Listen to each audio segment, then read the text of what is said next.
ఓం నమః శివాయ. ఓం నమో నారాయణాయ. నరదృష్టి నివారణ, కర్మ నివారణ, సకల సంచిత కర్మ, ప్రారబ్ధ కర్మ, ఆగమిక కర్మ, దగ్ధ నివారణ, తులాభార కాల భైరవాయ నమో నమః. ఓం దిగంబరాయ విద్మహే తంత్రక్షేత్రాయ ధీమహి తన్నో సంహారకాల భైరవ ప్రచోదయాత్. ఓం శ్రీ మహాలక్ష్మీదేవ్యై నమోస్తుతే. ఓం గణానాం త్వా గణపతిగుం అవామహే కవిం కవీనాపవస్త్రవస్తవం జ్యేష్ఠరాజం బ్రహ్మణస్వత ఆన శృణ్వన్నోతిభిస్సీదసాదనగుం. శ్రీ మహాగణాధిపతయే నమః. హరి ఓం. 1వ తారీఖు 9వ నెల 2024 నుండి 15/9/2024 వరకు పుట్టినటువంటి వారందరూ కూడా ముందస్తుగా జన్మదిన శుభాకాంక్షలు. గతంలో వివాహం అయినటువంటి వారికి వివాహ వార్షికోత్సవ శుభాకాంక్షలు. 1/9 నుండి 15/9 వరకు ద్వాదశ రాశుల్లో గ్రహ గమనాల్ని ఒకసారి వీక్షింపచేద్దాం. వృషభ రాశిలో దేవగురు బృహస్పతి శత్రుస్థానంలో సంచార స్థితి.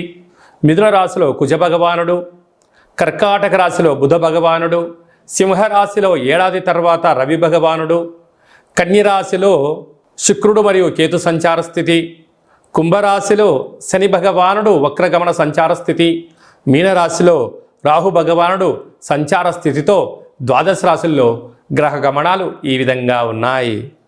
అందరికీ ముందస్తుగా వినాయక చవితి పండగ శుభాకాంక్షలు. వినాయకుడు అనగానే అవిఘ్నములను తొలగించి ఐశ్వర్యాన్ని ప్రసాదించేటువంటి భగవంతుడు కనుక ఆది పూజ్య మహాగణాధిపతి.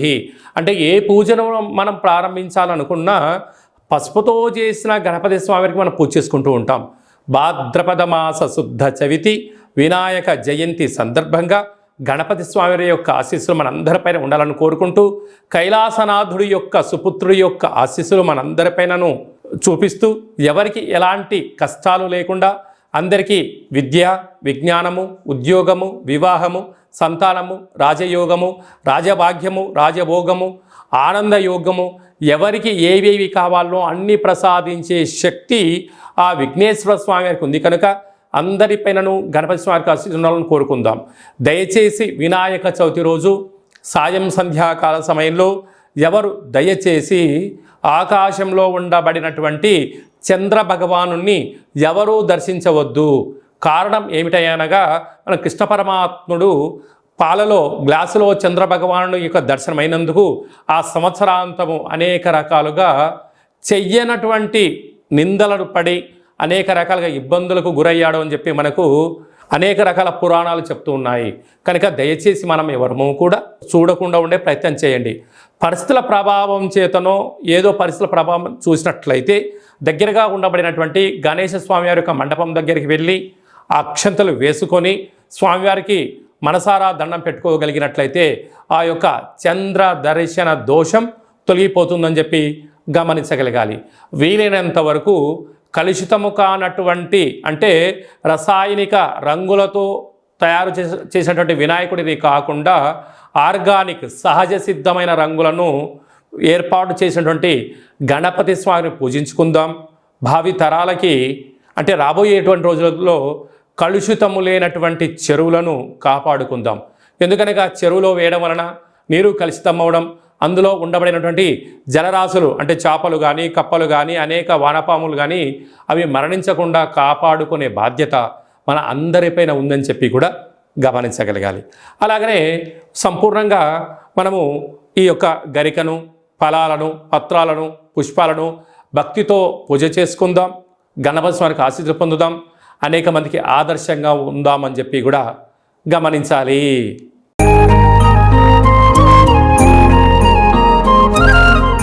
కుంభరాశి వారు సోమవారం అమావాస్య, సోమవతి అమావాస్య, మంగళవారం అమావాస్య, బుధవారం అష్టమి, కాళాష్టమి, కాళ అమావాస్య సందర్భంగా ఒకవైపు ఏలనాటి శని వక్రగమనంలో సంచారం చేయనప్పుడు ఎలాంటి ఇబ్బందులు ఉంటాయి, వాటిని ఎలా ఎదుర్కోవాలో ఈ వీడియోలో సవివరంగా సంపూర్ణంగా తెలుసుకుందాం. కుంభరాశిలో ఏ ఏ నక్షత్రాలు వస్తాయనగా ధనిష్టా నక్షత్రంలోని 3వ పాదం 4వ పాదం, శతభిష నక్షత్రంలోని 4 పాదాలు, పూర్వాభాద్ర నక్షత్రంలోని 1, 2, 3 పాదములు కలిపితే కుంభరాశి. అలాగనే చాలామందికి పుట్టినటువంటి కాల సమయంలో డేటా ఆఫ్ బర్త్లు లేనటువంటి కారణం వలన పేరు యొక్క మొదటి అక్షరాన్ని అనుసరిస్తూ ఆ రాశిని తెలుసుకునే ప్రయత్నం చేద్దాం. గు, గే, గో, సా, సి, సు, సే, సో, ద అక్షరాల వారందరూ కుంభరాశి జాతకులే.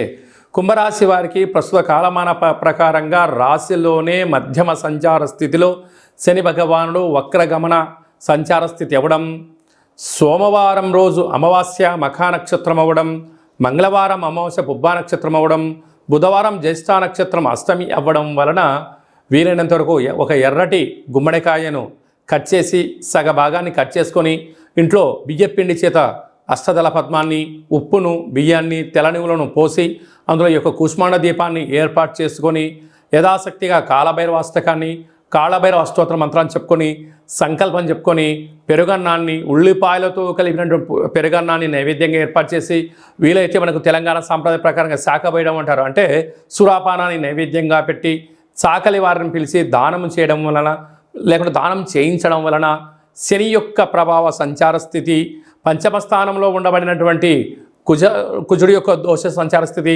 అర్ధాష్టమ గురు దోషం తొలగిపోయి అందము, ఆనందము, ఆరోగ్యము, రుణ, రోగ, శత్రు సమస్యలు తొలగిపోతాయని చెప్పి గమనించగలగాలి. కనుక వీలైనంత వరకు మీ జన్మ నక్షత్రం రోజున, అష్టమి రోజున, అమావాస్య తిథి ఎందున దూర వాయు జల ప్రయాణాలు పెట్టుకోవద్దు. ఉండబడిన దాంతో ఆనందంగా ఉండండి. లేని దాని గురించి పెద్దగా ఆలోచించొద్దు. ఆరోగ్యమే మహాభాగ్యము. కనుక సీజనల్గా వచ్చే వ్యాధులు మిమ్మల్ని కవలించజేసే పరిస్థితి ఉంటుంది. వేలకు తిండి, గోరువెచ్చని నీరు, గోరువెచ్చని ఆహారము, వీలైనంత వరకు సూర్య నమస్కారం చేసే ప్రయత్నం చేయండి. గోవుకు కానీ, బ్రాహ్మణుడికి కానీ, స్త్రీమాత కానీ దానం చేసే ప్రయత్నం చేయండి. మీ కర్మను దానం చేసుకోండి. ఐశ్వర్యానికి స్వాగతం పలకండి. అలాగే సాఫ్ట్వేర్ వారు, హార్డ్వేర్ వారు, యానిమేషన్స్, సినిమా రంగాలు, వ్యవసాయ సోదరీమణులు, హోటల్ వ్యాపారం నడిపించేంత వారు శుచి, శుభ్రత, ఓపిక అవసరమని చెప్పి గుర్తుపెట్టుకోవాలి. 2/9/2024 మనకు సోమవారం అమావాస్య, శ్రావణమాస అమావాస్య, అందులో మఖా నక్షత్రంతో కూడుకున్న అమావాస్య రావడం వలన సోమవతి అమావాస్య అంటారు. ఆ అమావాస్య సోమవారం అంతా సంపూర్ణంగా ఉంటూ 3వ తారీఖు ఉదయం 9 గంటల వరకు కూడా ఉంది. కనుకనే మనకు మంగళవారం కూడా అమావాస్యగా పరిగణించగలగాలి. కనుక శ్రావణమాస అమావాస్య సందర్భంగా కాళ అమావాస్యగా మనము గమనించగలగాలి. వీలైనంత వరకు ఇంటిలో శుద్ధి పెట్టుకోవడం, మన జన్మ నక్షత్రం, మన జన్మతిథి, జన్మరోజు ఆ రోజు వచ్చినట్లయితే వీలైనంత వరకు నీటిలో ప్రయాణం చేయకపోవడం, వాయు ప్రయాణాలు చేయకపోవడం, విశేషమైన గొడవలకు దూరంగా ఉండడం, మౌనంగా ఉండే ప్రయత్నం చేయగలిగినట్లయితే మనకు దుష్టగ్రహాల యొక్క దోషం తగ్గుతుందని చెప్పి గమనించగలగాలి.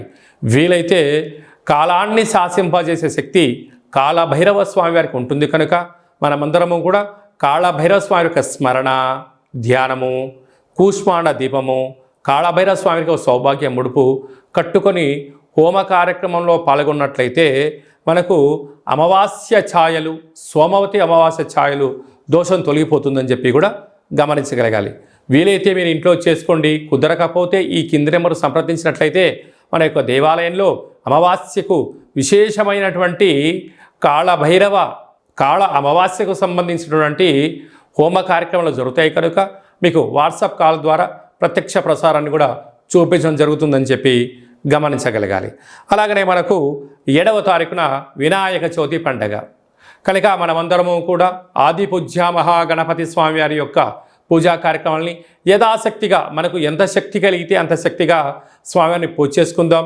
కలుషితం లేనటువంటి, రంగులు లేనటువంటి, రసాయనం లేనటువంటి వినాయక స్వామిని పూజిద్దాం. స్వామివారికి అటుకులు, బెల్లము, ఉండ్రాళ్ళు, లడ్డూ నైవేద్యాన్ని ఏర్పాటు చేసుకుందాం.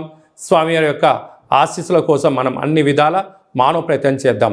దయచేసి చంద్ర భగవానుణ్ణి దర్శించవద్దు అని చెప్పి మీరు గుర్తుపెట్టుకోగలరు. అలా విధి లేని పరిస్థితిలో దర్శించినట్లయితే ఈ కింది నెంబర్ సంప్రదించి మీ గోత్రనామాలు పంపించినట్లయితే ఆ యొక్క దోష నివారణకు మన యొక్క దేవాలయంలో ప్రత్యేకంగా పూజ చేయించి మీకు గరిక అక్షంతలు కంకణాన్ని పంపించడం జరుగుతుంది కనుక దయచేసి 100కు 100% ఎవరు చూడవద్దు. తెలియని పరిస్థితిలో చూసినట్లయితే ఈ కింద నెంబర్ సంప్రదించండి. మీకు మంచి సలహా సూచన ఇచ్చి అష్ట కష్టాలకు మనము కేంద్ర బిందువు కాకుండా అష్ట ఐశ్వర్యం స్వాగతం పలకడానికి ఏమేం కావాలో సలహాలు సూచనలు ఇవ్వడం జరుగుతుందని చెప్పి గమనించాలి. అలాగనే మనకు 11వ తారీఖు భాద్రపద మాస శుద్ధ అష్టమి బుధవారము జ్యేష్ఠ నక్షత్ర సందర్భము. ఇది చాలా ఒక 18 సంవత్సరాలకు ఒకసారిగా వచ్చేటువంటి బుధవారము జ్యేష్ఠ నక్షత్రము, అందులో అష్టమి తిథి రావడము. అంటే వినాయకుడికి ఇష్టమైన రోజు బుధవారము, బుధుడి యొక్క నక్షత్రము జ్యేష్ఠ నక్షత్రము, అందులో అష్టమి తిథి రావడం అనేది చాలా అరుదుగా వస్తుంటుంది కనుక మనం అందరము కూడా తంత్ర వరసిద్ధి మహాగణపతి స్వామి యొక్క పూజ చేసుకున్నట్లయితే వీలైతే ఈ మంత్రాన్ని స్మరణ చేసి ఏదైతే మనం కోరుకుంటామో దాన్ని విజయం సాధించడం జరుగుతుందని చెప్పి గమనించగలగాలి. మంత్రాన్ని చెప్తాను, ఒకసారి నోట్ చేసుకోండి. ఓం శ్రీం హ్రీం క్లీం గ్లౌం గం గణపతయే వరవరద సర్వ కార్యం. అంటే మనం ఏదైతే కార్యం అనుకుంటున్నామో ఆ కార్యం పేరు అనుకొని వశమానయ స్వాహ అనేటువంటి మంత్రాన్ని ఒక 27 సార్లు తగ్గకుండా రోజుకు ఒక 108 సార్లు ఈ మంత్రాన్ని ఉచ్చరింప చేయగలిగినట్లయితే మనకు కష్టాలన్నీ తొలగిపోయి ఐశ్వర్యానికి స్వాగతం పలుకుతూ ఆ పని మనకు అనుకూలించేటువంటి విధంగా తంత్ర తాంత్రిక వర కాల విఘ్నేశ్వర స్వామి యొక్క ఆశీస్సులు మనపైన ఉంటాయని చెప్పి కూడా గమనించాలి. ఈ విధంగా మనమందరము కాళభైరవ స్వామి యొక్క ఆశీస్సులు పొందుతాం, విఘ్నేశ్వర స్వామి యొక్క ఆశీస్సులు పొందే మానవ ప్రయత్నం చేద్దాం. కనుక మనమందరం కూడా జాతకాన్ని తెలుసుకుందాం, కష్టాల కడలకి ఫుల్ స్టాప్ చెప్దాం, ఐశ్వర్యానికి స్వాగతం పలుకుదాం, ఆ కాళభైరవ స్వామి యొక్క ఆశీస్సులు విఘ్నేశ్వర స్వామి యొక్క ఆశీస్సులు పొందుదామని చెప్పి మనవి అందరికీ ఆశీర్వచనం. ఓం శతమానం భవతి శతాయు పురుష సతేంద్రియ ఆయుష్యేవేంద్రియే ప్రతిష్టతి ధనం ధాన్యం బహుపుత్రలాభం శత సంవత్సరం దీర్ఘమాయు. సర్వే జనా సుఖినో భవంతు, లోకా సమస్తా సుఖినో భవంతు. సర్వం విఘ్నేశ్వరార్పణమస్తు. ఈ వీడియో మీకు నచ్చినట్టయితే లైక్ చేయండి, షేర్ చేయండి, మా ఛానల్ని సబ్స్క్రైబ్ చేసుకోండి. అందరికన్నా ముందుగా మీ వ్యక్తిగత జాతకం మీరు తెలుసుకోవాలనుకుంటున్నారా? అందరికన్నా ముందు మీరు మంచి రోజులు ఎలాంటి విధులు పాటించాలో తెలుసుకోవాలనుకుంటున్నట్టయితే మా యొక్క ఛానల్ని సబ్స్క్రైబ్ చేసుకున్న తర్వాత గంట సింబల్ ప్రెస్ చేయండి, ఆల్ అనే బటన్ కూడా తెలియచేయండి. ఆధ్యాత్మికమైన ఈ యొక్క కార్యక్రమాన్ని భగవద్బంధువులకు, మిత్రులకు, స్నేహితులకు మీ క్షేమాన్ని ఎవరైతే కోరుకుంటున్నారో, మీరు ఎవరి క్షేమాన్ని అయితే కోరుకుంటున్నారో వారికి ఈ వీడియోను ఫార్వర్డ్ చేసి భగవంతుడి యొక్క ఆశీస్సులు పొందగలరు.